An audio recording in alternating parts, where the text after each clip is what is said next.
Hi எல்லாருக்கும் வணக்கம். நான் Manohari, yoga instructor.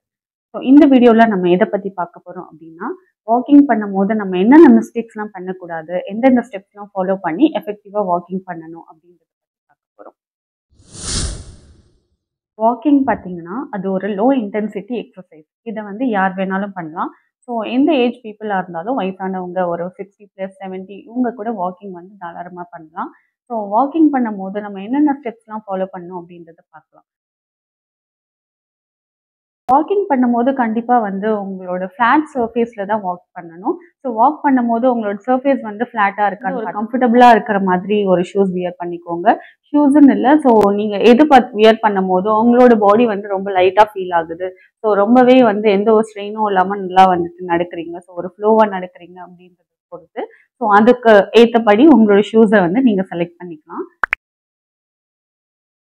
Okay. Walking பண்றதுக்கு முன்னாடி ஒரு சில வார்ம் அப்ஸ்லாம் பண்ணிட்டு நீங்க வாக்கிங் பண்ணும்போது ரொம்பவே எஃபெக்டிவா இருக்கும். ஸோ என்னென்ன வார்ம் அப்ஸ்லாம் பண்ணலாம்? ஒரு சில சிட்டப்ஸ் பண்ணலாம். அதுக்கப்புறம் forward bending and backward bending பண்ணலாம். இல்ல சைட் ஸ்ட்ரெச்சஸ் பண்ணலாம். நெக் ரொட்டேஷன்ஸ் பண்ணணும். ஸோ நெக் ஸ்ட்ரெச்சஸ் பண்ணலாம். அதுக்கப்புறம் உங்களோட ஆங்கிள் ரொட்டேஷன். ஸோ இந்த மாதிரி நீ ரொட்டேஷன் இதெல்லாம் பண்ணிட்டு பண்ணும்போது உங்களுக்கு வாக் பண்ணும்போது ரொம்பவே எஃபெக்டிவா இருக்கும்.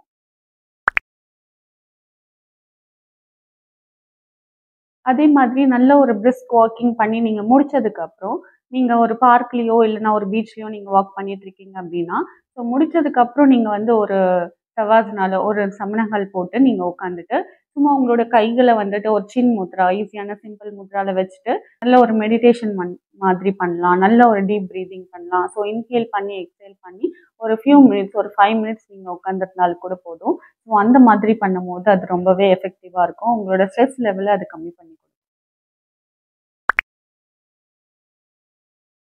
ஸோ வாக்கிங் பண்றதுக்கு ஒரு பெஸ்ட் டைம் பார்த்தீங்கன்னா, மார்னிங் அண்ட் ஈவினிங் நீங்க பண்ணலாம். அதாவது பிஃபோர் பிரேக்ஃபாஸ்ட் பண்ணலாம். இல்லன்னா வந்து பிஃபோர் டின்னர் பண்ணலாம். ஸோ ஆஃப்டர் டின்னர் அந்த மாதிரி வந்து வாக் போறது கொஞ்சம் அவாய்ட் பண்ணிக்கோங்க. ஆஃப்டர் டின்னர்னா வந்து நீங்க ஏர்லியா டின்னர் முடிச்சுட்டு ஒரு 1 ஹவருக்கு அப்புறம் வாக்கிங் போறீங்க அப்படின்னா, கண்டிப்பா அது பெஸ்ட்.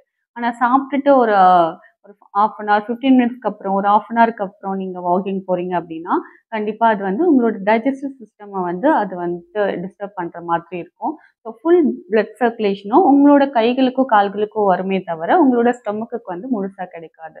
ஸோ அதனால சாப்பிட்டதுக்கு அப்புறம் வாக்கிங் பண்றத வந்து அவாய்ட் பண்ணிக்கோங்க. ரெகுலரா வாக்கிங் போகும்போது பார்த்தீங்கன்னா, உங்களோட லோவர் பாடி வந்து நல்லாவே ஸ்ட்ரெங்தன் ஆகும். அதாவது உங்களோட நீஸ், உங்களோட லெக்ஸ் இது எல்லாமே வந்து இது எல்லாமே நீங்க நடக்கும்போது நல்லா வொர்க் அவுட் ஆகுறதுனால, உங்களோட லோவர் பாடி ஸ்ட்ரெங்தன் ஆகும். ஆனா அப்பர் பாடிக்கு நீங்க வந்துட்டு ஸ்ட்ரெங்தன் பண்ணணும் அப்டின்னா, கண்டிப்பா நீங்க பண்ணி முடிச்சுட்டு, ஏதாவது ஒரு ஸ்ட்ரென்த் ட்ரெய்னிங் நீங்க பிளாங்க் பண்ணலாம். பிளாங்க்ன்றது வந்துட்டு உங்களோட பாடிய நீங்க லிஃப்ட் பண்ணி, ரைஸ் டவுன் பண்ற மாதிரி ஒரு 5 டைம்ஸ், 10 டைம்ஸ் இந்த மாதிரி டெய்லியும் நீங்க கூடவே பண்ணலாம். வாக்கிங் முடிச்சுட்டு இத ரெகுலரா பண்ணிட்டு வாங்க. கண்டிப்பா ஸ்ட்ரென்த் ட்ரெய்னிங்கும் கூடவே பண்ற மாதிரி.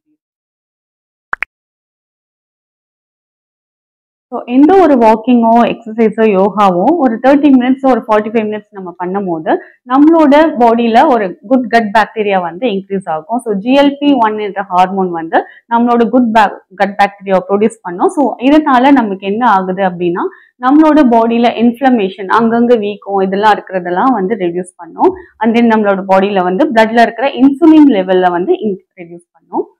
ரெகுலரா வாக்கிங் போறவங்களுக்கு தெரியும். நீங்க நல்லா வந்துட்டு வாக் பண்ணிட்டோ, இல்ல யோகா பண்ணிட்டோ, ஒரு 45 மினிட்ஸ் டூ 1 ஹவர் நீங்க இந்த ஒர்க் அவுட்ஸ்லாம் பண்ணிட்டதுக்கு அப்புறம், உங்களுக்கு வந்துட்டு ஒரு கிரேவிங்ஸ் ஜங்க் சாப்பிடணும், நெறைய கார்ப்ஸ் சாப்பிடணும் அப்படின்ற கிரேவிங்ஸே இருக்காது. நல்லா வந்து ஒரு நியூட்ரிஷியஸான ஃபுட் சாப்பிடணும், ஃப்ரூட்ஸ் சாப்பிடணும், ஃபைபர் சாப்பிடணும். இந்த மாதிரி வெஜிடபிள் சாப்பிடணும். இப்படி தான் வந்து இருக்கும். ஏன்னா அதுக்கான ரீசன் என்னன்னா, அந்த GLP-1 என்ற ஹார்மோன் வந்து குட் கட் பாக்டீரியா செக்ரீட் பண்றதுனால நமக்கு இந்த நியூட்ரிஷியஸான ஃபுட்ட வந்து எடுத்துக்கணும் அப்படின்றத வந்து கிரேவிங்ஸ் குடுக்கும். நான் நெறைய வாக் பண்ணிட்டு தான் இருக்கேன். பட் ஆனா எனக்கு வந்து எந்த ஒரு டிஃபரன்ஸுமே தெரியல அப்படின்னா, நீங்க வந்து வாக்கிங் பண்ணும்போது, ரொம்பவே வந்து டைம் பார்த்துட்டு சீக்கிரம் முடிக்கணும், சீக்கிரம் அது ஃபினிஷ் பண்ணணும், இந்த ரவுண்ட வந்துட்டு இத்தனை கிலோமீட்டர் சீக்கிரம் கம்ப்ளீட் பண்ணணும். அப்படின்ற ஒரு தாட் மட்டுமே வச்சுட்டு நீங்க பண்ணீங்க அப்படின்னீங்கன்னா, அகெயின் அது வந்து உங்களோட ஸ்ட்ரெஸ் ஹார்மோன் என்ற கார்ட்டிசோல் ஹார்மோன வந்துட்டு இன்க்ரீஸ் பண்றதுனால, உங்களுக்கு ஃபேட் வந்து அப்படியே தான் இருக்குமே தவிர ரெட்யூஸ் ஆகாது. இன்னும் இன்க்ரீஸ் தான் பண்ணிடும். இந்த மாதிரி நல்ல வந்து ஒரு ஹெல்தியா இருக்கணும். ஹெல்தி லைஃப் ஸ்டைல் நம்ம ஃபாலோ பண்ணணும். இந்த மாதிரி ஒரு பாசிட்டிவ் தாட்டோட நீங்க நடக்கும்போது, வேற எந்த திங்கிங்கும் இல்லாம ஸோ இந்த மாதிரி நீங்க நடக்கும்போது, கண்டிப்பா உங்களோட ஸ்ட்ரெஸ் வந்து கம்மியாகும். அண்ட் தென் வந்து உங்களுக்கு வெயிட் லாஸ் பண்ணணும் அப்படின்னா, அதுவும் வந்து எஃபெக்டிவா குறையும். இந்த மாதிரி யூஸ்ஃபுல்லான இன்ஃபர்மேஷனுக்கு என்னோட பேஜ ஃபாலோ பண்ணிக்கோங்க. அண்ட் தென் என்னோட சேனல சப்ஸ்கிரைப் பண்ணிடுங்க. ஸோ இந்த வீடியோ உங்களுக்கு பிடிச்சிருக்கும்னு நினைக்கிறேன். ஸோ இந்த வீடியோ பிடிச்சிருந்தா லைக் பண்ணுங்க. அண்ட் உங்களோட ஃபேமிலி அண்ட் ஃப்ரெண்ட்ஸ்க்கு மறக்காம ஷேர் பண்ணி விடுங்க. ஸோ நெக்ஸ்ட் வீடியோல மீட் பண்ணலாம்.